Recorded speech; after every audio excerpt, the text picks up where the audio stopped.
RTC కార్మిక సంఘాలతో ప్రభుత్వ అధికారుల కమిటీ చర్చలు జరపనుంది. సచివాలయం వేదికగా ఈ చర్చలు జరగబోతున్నాయి. అయితే ఈ భేటీలో 32 డిమాండ్లపై చర్చ జరగబోతున్నట్టుగా తెలుస్తుంది. ఇందులో ముఖ్యంగా ఆర్టీసీ ఉద్యోగుల విలీనంపై చర్చించే ఛాన్స్ ఉన్నట్లుగా సమాచారం. విలీనంపై నిర్ణయం తీసుకోవాలని ఉద్యోగ సంఘాలు కోరుతున్నాయి. మరోవైపు పీఆర్సీ, డిఏ బకాయిల చెల్లింపుపై కూడా ప్రభుత్వం స్పందించాలని విజ్ఞప్తి చేస్తున్నాయి. ఎన్నికల సమయంలో ఇచ్చిన హామీలను అమలు చేయాలని, మహాలక్ష్మి పథకం కింద ఆర్టీసీకి ఈ నెల 400 కోట్లు చెల్లించాలని ఆర్టీసీ జేఏసీ కోరుతుంది.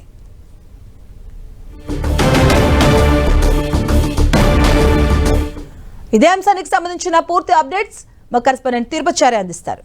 చారి,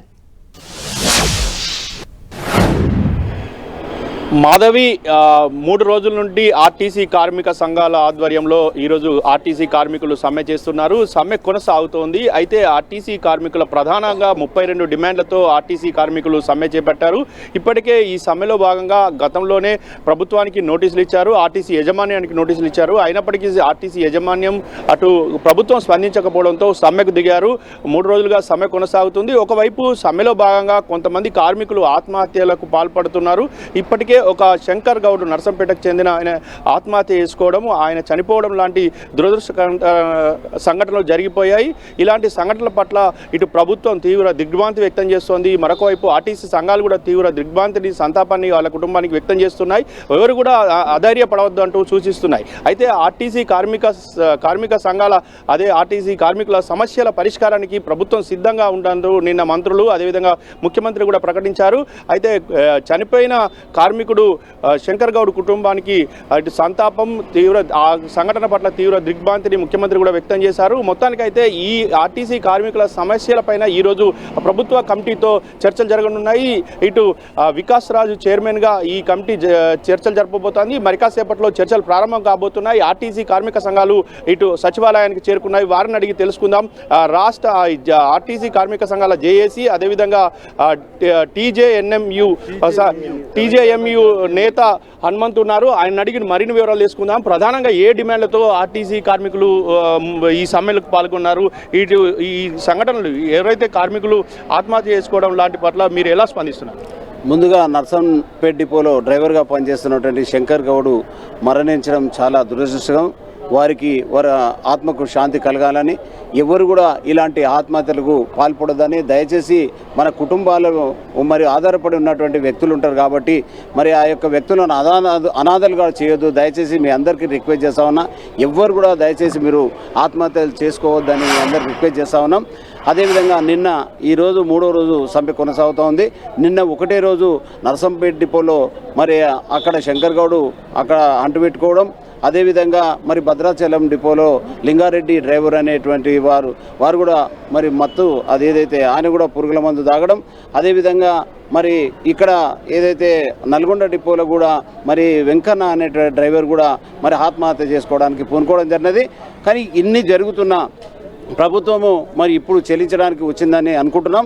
ఇప్పుడైనా ప్రభుత్వం వెంటనే ఏదైతే మీరు మేనిఫెస్టోలో పెట్టిన డిమాండ్ ఏవైతే ఉన్నాయో ఆర్టీసీని ప్రభుత్వంలో విలీనం చేస్తామని, ఆర్టీసీ ఉద్యోగులను ప్రభుత్వ ఉద్యోగులుగా గుర్తించి మరి మాకు వేతన సవరణ 2 బకాయిలు అవి చేస్తామని చెప్పడం జరిగింది. యూనియన్ ఇస్తామని చెప్పడం జరిగింది. రావాల్సిన బకాయిలు ఇస్తామన్నారు. పెంచిన పనిభారాన్ని తగ్గిస్తామన్నారు. ఆర్టీసీలో యూనియన్లను ఇస్తామని మరి గౌరవ ముఖ్యమంత్రి గారు, రవాణా శాఖ మంత్రి గారు చాలాసార్లు పలుమారు చెప్పడం జరిగింది. కానీ ఈ రోజు వరకు కూడా 2.5 సంవత్సరాలు అవుతున్నది. ప్రభుత్వం వచ్చి ఈరోజు మరి పరిష్కరించినందువల్ల ఈరోజు సమ్మెలోకి వెళ్ళడం జరిగింది. అయితే ప్రభుత్వం దగ్గర ఆర్థికంగా ప్రభుత్వం మీద ఇప్పటికే ఆర్టీసీ భారం పడ్డది. ఆర్టీసీని ఒకవైపు గాడిలో పెట్టేందుకు ప్రభుత్వం ప్రయత్నం చేస్తుంది. ఇటు ఆర్థికంగా లేకున్నప్పటికీ ఆర్టీసీకి అండదండగా ఉంటూ ఆర్టీసీకి సంబంధించిన విషయంలో ప్రభుత్వం అనేక చర్యలు తీసుకుంటుంది.